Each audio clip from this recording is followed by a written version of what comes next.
Well, hey friends, Sherry Hayes here with All Things Home Upstate South Carolina, and I just wanted to take a few minutes today as I've been riding around the area to bring you up to date on what happened after Hurricane Helene.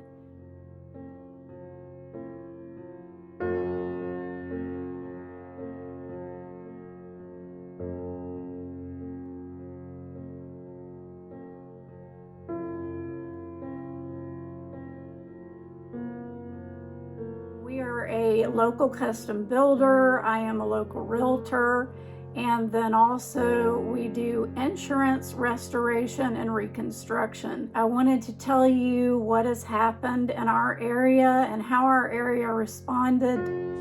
So we are about 1 month from the Hurricane Helene that came through the upstate, western North Carolina, and East Tennessee. In some ways, fall is fairly normal, and in other ways it's not. This has got to be one of the most devastated areas in northern Greenville County that I have seen. Up here in Edwards Forest, just huge trees came down. A lot of damage to houses. All this wood here is the front porch.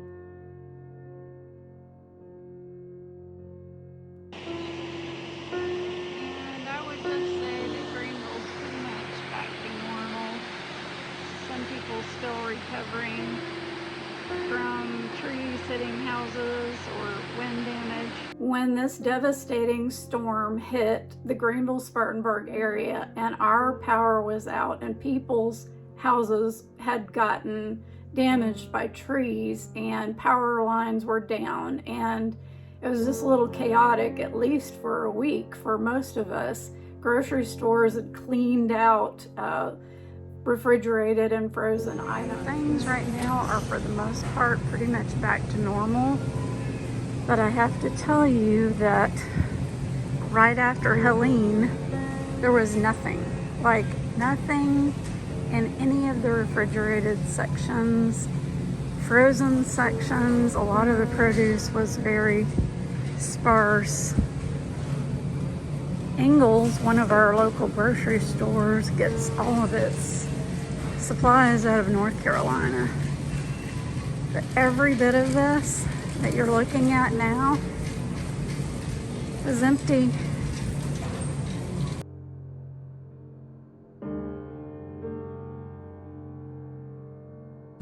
I'm assuming that grocery stores wrote all this stuff off because everything had to be thrown away. And it was immediately thrown away. So again, if we have an ice storm, usually you might find milk, eggs gone, but not everything. Literally everything that I'm showing you was wiped out. The shelves were bare.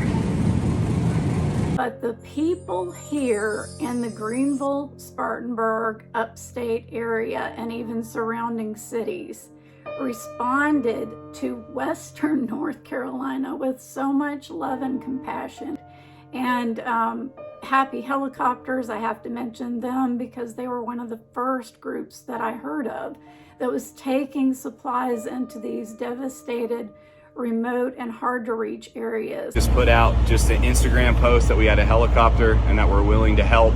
It just kind of escalated from there. As things spread and people saw the need and what we're doing, I'm just overwhelmed at just the generosity of our community. What I'm seeing, the little bit that I'm back here, is there's people showing up with their cars loaded down that still don't have power at their home. So they're bringing this stuff in out of their own pocket. They're still without.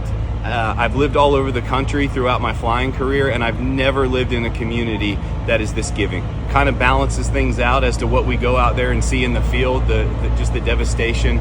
So to come back and just see this generosity and this love of people coming together, it just completely blows me away. A lot of local churches and private organizations were up there on the ground first, and it was just amazing to see it. So I'm so proud of the Upstate for the response that they gave when this disaster happened. It was just incredible to see the people come together. We normally do not get hurricanes in the Upstate and the mountains of Western North Carolina and Eastern Tennessee. So of course, when we all went to bed the night before this hurricane came in, or while it was coming in, we were thinking we were going to get just some wind and rain, and you know, that's normally what happens here, and it would be over and it would move on. But we had no idea that it would bring in spin-off tornadoes. This is from Hurricane Helene. And Rich said he thinks that we had a tornado pass through here. Completely looks like a bomb went off.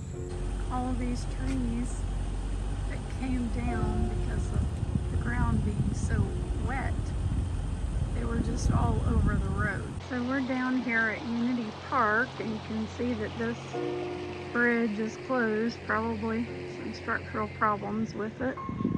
But I wanted to talk about Unity Park for just a second, because a lot of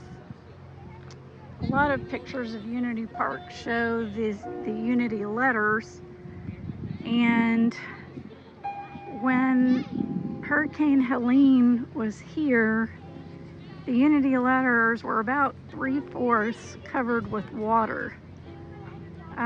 This is a kind of a floodplain here. The whole park was built on kind of a floodplain, unusable area, and you can see power lines in the distance. It was kind of just an unused area that they turned into a community park, and there are some shops and businesses back in the background.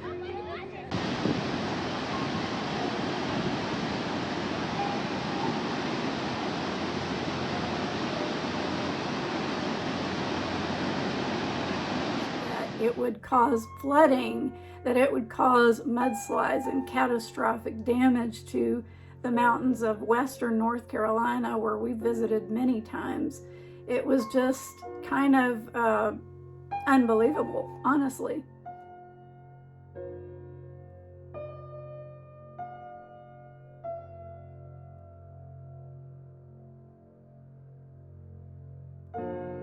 And there's a little bit of guilt, honestly, when you're living in a house that wasn't damaged, and there are a lot of people here that feel that way, and we want to know how we can help and how we can support these people. And to see that they're living in tents, some of them that they have no access to roads, is just completely heartbreaking. So on an ongoing basis, we're concerned, and we're trying to send support and send help up there. And I know it will take years in some cases for these business owners to rebuild and homeowners to rebuild. A lot of churches are reaching out. They've become kind of distribution centers for supplies that people can get for free, and they're cooking hot meals for them. So there is help coming, and I'm glad to see that. Electrical lines, telecommunication lines, internet, all of that kind of got smashed up by trees. And now local people are putting trees and debris at the end of the road so that the county will pick it up. Not sure how long that will take, but that is the plan, to get all this cleaned up. So I wanted to just show you Up here on Altamont Road, a lot of properties are being built new or they are being redone. This is a beautiful home up here. The gorgeous view off of Paris Mountain. Looks like they fared fairly well here in the storm. And some of that is just because new construction, usually a lot of the trees get cut down around it, but you can see a lot of the huge trees right next door. And now we're over here in the Pinelands, which is at the foot of Paris Mountain. This is a fairly new street community. You can see they're still building on the front entry. This is what the debris looks like in our area. It's just kind of piled up on the side of the road. Usually means a tree was cut down. You can see some of the newer construction homes that had land cleared around them did not get damaged in the storm. Here in Silver Meadow, in northern Greenville County, Taylor's area, and it did pretty well with the storm. Newer neighborhoods are by code required to have retention and detention ponds. You can see one off in the distance there.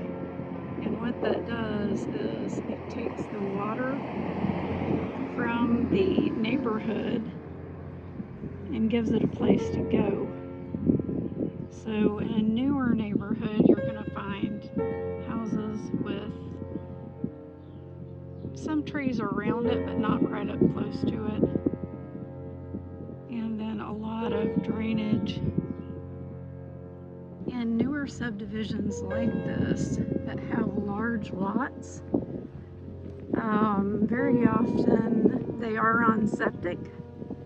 And of course, the septic systems are going to be a newer design, more efficient.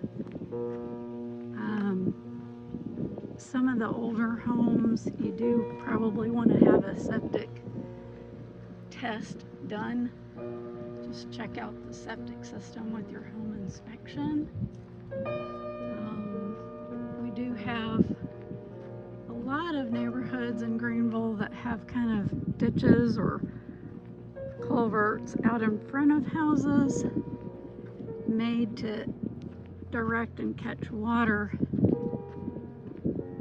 But when they fill up with water, when we get a lot of water here, some systems can even back up. So that's something to check if you're buying a home here. This is another subdivision called Riverbend up in Taylors, and they've got a lot of stuff piled the side of the road. A lot of this is Leyland cypress trees. I'm gonna back up so I can get all of this in this picture. I think they're hoping the county will come and pick it up. There's a lot here. But the Leyland cypress trees grow really fast. They're a good privacy barrier, but they grow really tall and their root system's not very big, so they fall when these storms come, and especially this one, which dumped 20 inches of rain in a matter of hours. You can see azaleas are even blooming. But this is Riverbend up in Taylors, and not much damage, just a little bit of debris lying beside the road. So this is, to put this in perspective, we're probably about 45 minutes maybe from Lake Lure, about an hour from Asheville, in this neighborhood in northern Greenville County. This bridge is blocked off. It's washed out from Hurricane Helene, from the storm, and you can see some of the trees that have fallen in the storm are now dying. So this is a small creek stream down here, and it was literally up to the bridge. It has compromised the bridge, so they've got this all blocked off to keep people from driving across it and getting hurt. So there were some areas, especially as you travel toward North Carolina, that got hit harder than others, that may still be blocked off. I saw this video where this girl was holding a sign and her mom said, "What are you doing?" And she said, "Well, we're holding up signs for the linemen." What are we doing out here, Carolyn? We are holding signs for the linemen. Hold it up. Hold it up. Because they were so thankful for the linemen that came in from other states. And we had at our mall, at Haywood Mall, trailers set up all over the mall, hundreds of them. And the linemen and the workers that were coming in from out of state were staying in those trailers.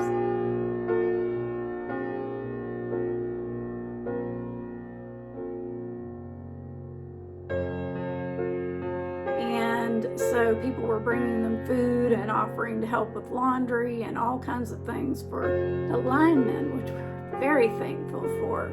And these people came in sacrificing time with their own family to help. We had a lot of power lines knocked down, which affected internet and power for about a week, maybe a week and a half for some people. And something to think about, people that were on well water during this time, you need a pump to pump that water. So if they didn't have power, they also didn't have water because of the well. So we had a generator.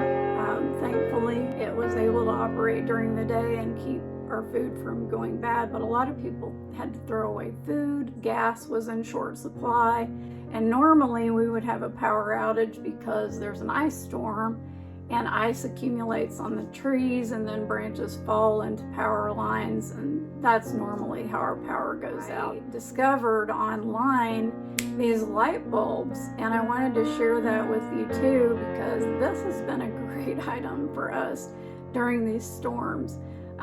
This is what they look like. You can get them from Amazon. You just saw it switch on. These charge in lamps, and they can be just switched on or off during a power outage. And they're so handy, so I think we're going to get some more of them. It's really a lot better than lighting candles. So they charge when the power is on, and then when the power is off, you can switch them on. So a good thing to have, and I'll put the Amazon link in the description for you. It's important from a home perspective as a realtor, builder, and restoration company. Some of these people that had their homes literally swept away, they had no flood insurance, and they really didn't live in a floodplain, so they didn't know that they needed it. So this is kind of just a moment in history when we've really got to consider, well, what kind of insurance do we have on our home, and is that actually going to protect us, and is the insurance company going to come through for us? And I know many people have moved up here from Florida because of the same issues. The insurance companies are starting to deny claims or pull out of Florida.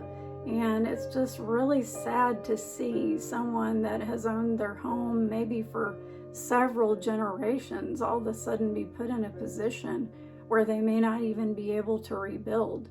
So this is an important thing to think about. It's just, is the insurance going to be enough? Is the insurance company going to come through for you? And most of the insurance claims that we've worked on have been good. The insurance companies have been working with the homeowner and trying to help them. And there are a lot that we're working through right now. So that's something to think about from a restoration and reconstruction or rebuilding standpoint. Well, I hope that video helped you out. We are a local home building and custom building and restoration and reconstruction company with Hayes Homes Inc. And then I am also a local licensed realtor with North Group RealEstate Greenville. And then I have the YouTube channel, which I hope is helping you find videos about upstate Greenville, South Carolina. And if you need any information or help, I hope you'll reach out to us. I will be putting our information in the links below. And we hope you have an amazing day. And our prayers and thoughts and support are with Western North Carolina and Eastern Tennessee as they are working on recovering. We're cheering you on and hoping that things will come together for you soon. So have a great day and thank you for watching.